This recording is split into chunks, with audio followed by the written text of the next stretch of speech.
we'll get to musical instruments calling in from Virginia. Musical instruments, you're live on Talk Heathen. Again, we'll try to keep it real short because we're at the tail end of the show here, but we want to get you in. So musical instruments, you are live on Talk Heathen. What's going on? No problem. I'll make it quick.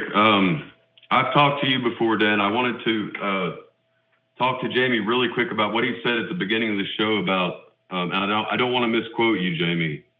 You said something about if there was one thing you could take from the religions or people who believed, it would be that idea that there's a plan and that everything's okay. Is that something like what you said? The comfort in believing that no matter how bad things can get, that it's for a reason, and that the realization that the world and the universe at large is not planned.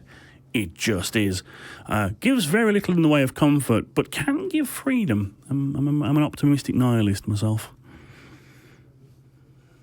Okay, and with that freedom, I'm free to paint my own picture of what I believe. So I don't fall into the binary Christian, non-Christian, because that I see as a trap. I see it as it's not a place I want to go that either it is or it isn't. I look at other books, I look at other sources, but what I'm really interested in is how we can find that idea that everything is okay and always will be. It won't. Sometimes bad things happen for no reason. Yeah. I think that's unfortunately a disadvantage of our position, right? Being a non-believer position is that we don't really have a higher power to ascribe to things both good and bad, right? So if the universe just is what it is, the universe just is what it is. We're thankful for the times when things are good to us, and we're hopeful when times when things are bad to us that the bad times won't last as long. And that's pretty much all we can do. But we also think it's the most honest thing we can do because, I mean, if we just lie to ourselves and think that there is something else out there watching over us, then that's not going to necessarily make things better. Sometimes making things better is beyond our control, but sometimes it isn't. And that's when we have to organize, do some work, and try to get things done. But yeah, that would be our perspective. What do you think?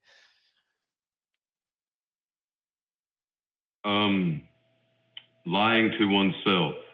Are we not the authors of our own journey, so to speak? I guess I don't understand the lying to the self. Sure. Well, so, when I was doubting, and I'm doing this with the context musical instruments that I know that you've encountered Christian culture. You were a part of Christian culture. I remember our conversation last time, right? When I was a Christian and I identified as such, I was at a time also halfway in the atheist camp, but not quite atheist, right? I was kind of going through this back and forth, and I kept myself in Christian community. And it wasn't until I was really seeing the harm that even my very own Christian community was doing that I had to absolutely abscond myself. Okay, I had to absolutely leave and realize I had to just pick a side here and meander, because I was trying to play both sides. I was trying to get the benefits of being a Christian, the privilege that comes with being a Christian, the friends that come with being a privilege, being a Christian, while also trying to have the intellectual honesty of atheism and listening to podcasts and reading books and exploring all this stuff. And I realized I couldn't mesh both of these worlds together. And I think that's what some people do. I think some people who don't want to put a label on whatever they're doing, it's just like them trying to get the benefits of all things here, right? And that's what I was doing for a long time. And I had to just come honest with myself and realize, yeah, there probably isn't a real Christianity. It's probably always going to be a man-made thing. God is always probably going to be a man-made thing. If there is a higher power, I don't know him, and he's certainly not communicating with me. So I just kind of had to accept life for what it is. I think there's a lot of people that are in that spot in between, right? So I guess that's what I mean by lying to myself. Forced to make a choice. To make a choice. Yeah. I think what atheism is doing to push back against religion is necessary. I think religion has to be pushed back against. Well, atheism itself isn't. I don't disagree with you. Atheism is just an answer to a question. Do you believe in God? Yeah. Anti-apologetics. Whoever is doing the pushing back, it needs to be done. I agree with that. Yeah. Sure. Yeah, sure. Absolutely. That's what we're here for, baby. Yeah. Well, like I said, that's what we're about. And that's necessary. But I mean, on a personal level, what's wrong with seeking? I don't see any problem with it, as long as it doesn't harm others or I'm not spreading, my ideas to anyone else. What's wrong with the personal journey? Because the thought patterns that are required to engage in belief of higher powers or supernatural things, I believe, are inherently flawed.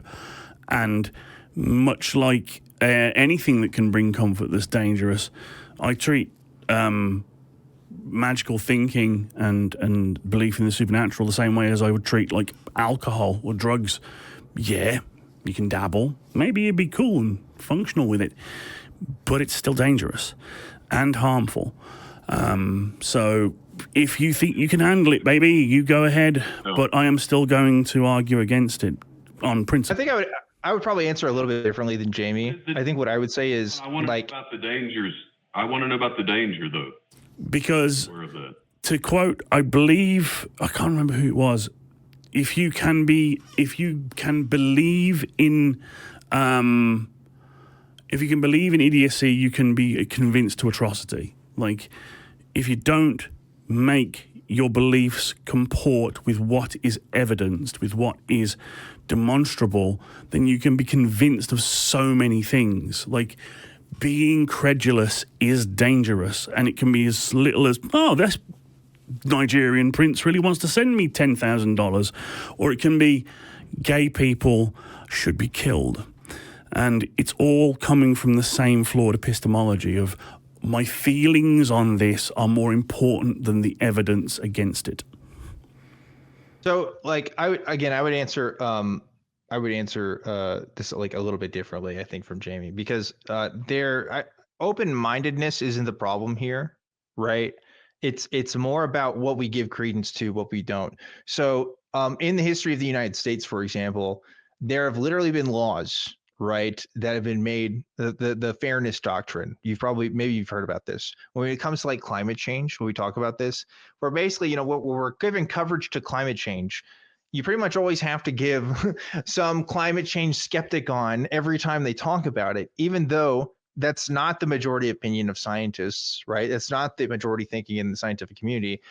But by giving that effect, that they're both kind of on equal playing field, that gives more of a credence than what's necessarily warranted to these other ideas. And I think that's the problem that comes with being in this seeking kind of mindset, which again, I encourage being open-minded, absolutely.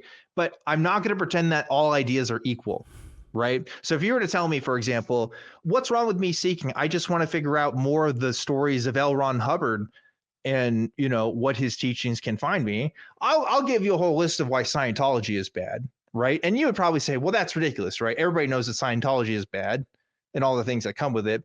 The thing is, I'm not sure everybody is convinced as why Christianity is bad, right? Or why Islam can be as bad, right? Like, they absolutely do have demonstrable harm, maybe perhaps not as radically pinpointed as Scientology, but David Koresh was successful, for example, because of Christianity's success, right? Like, sometimes these ideas can piggyback off each other into real unexpected directions. So it's not that I'm against being open-minded.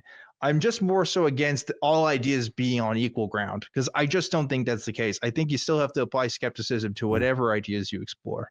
I do like John Oliver's analogy of that. It's like, it would be madness to eat this bar of soap, so I'll just take a bite. No, I understand. So the world is changing to the point where one must take a side, or one is not. If I remain neutral, I'm really doing nothing. Is that kind of what you're saying? In my opinion, neutrality is always, always, always in the benefit of the oppressor, right? Right. The people who fought for, equal rights in this country had to fight. They didn't just, let laws be the way they were. There were things that were wrong that were happening, and people had to speak up in order for things to change. Right. There's a reason why we're still struggling with racial inequality and gender inequality in this country. And it's because like not enough work has been done yet. People have not heard enough, and change has not been made enough for that. And that wasn't just because of people listening to the status quo. That's because people are speaking up. So I choose to interpret my response into doing stuff like this. You do what you want, man. If you think that this kind of stuff is good and you want to join the fight, that's great. But in my opinion, right? In my opinion, neutrality always favors the oppressor. And so I'm not going to be neutral. I choose to make a stand. Yeah, and neutrality is a choice. Okay. Like people say, "Oh, I don't want to choose." No, you've chosen. Yeah. By being neutral, you're saying I'm fine with the status quo. Well, I didn't say neutral forever, but I think in a given time it's okay until I figure out where I want to stand. I can sort of not. I agree. Make a stand. I agree. It's necessary and important for you to take your time to figure out what you believe. I don't want to rush you in any kind of process. I would never say that to anybody. But at this point, for me, right, I know too much, right? Like I'm too deep in the paint to like go the other direction. You know what I'm saying? Like I at some point I had to do that, and you know that's a personal thing. You got to figure out for yourself when it's right for you, right? Same thing with like veganism. I've talked about this. At some point, I was debating it so much in my head, I just had to figure out where I was at with it, and I made my choice. I think that's true for a lot of social issues. People just eventually have to figure it out. But yeah, man, you know, go on your journey, figure shit out. But I will tell you what I think. Right? I'm not gonna sugarcoat it. I think some stuff's better than other stuff, and I'll tell you. But anyway, I think that's about all the time that we got. Musical instruments. Was there anything else you want to add before we let you go? No, you've summed it up well. And I think what I take from this is it's not just about, because I was perceiving it as just religion versus the other side, meaning organized religion. Mm-hmm. But you would encourage me to be skeptical in all the ideas. I think Jamie said supernatural and some other words. Yeah, anything that requires magical thinking that isn't based in what can be evidenced in the natural world, in reality, I find that the type of thinking that is necessary to go down that road can be warped and used and exploited to extremely nefarious ends. Yeah. Excellent. Okay, I understand what you're saying. Thank you all both very much, and have a great day. Thank you so much, Musical Instruments, and I hope you have a great day as well.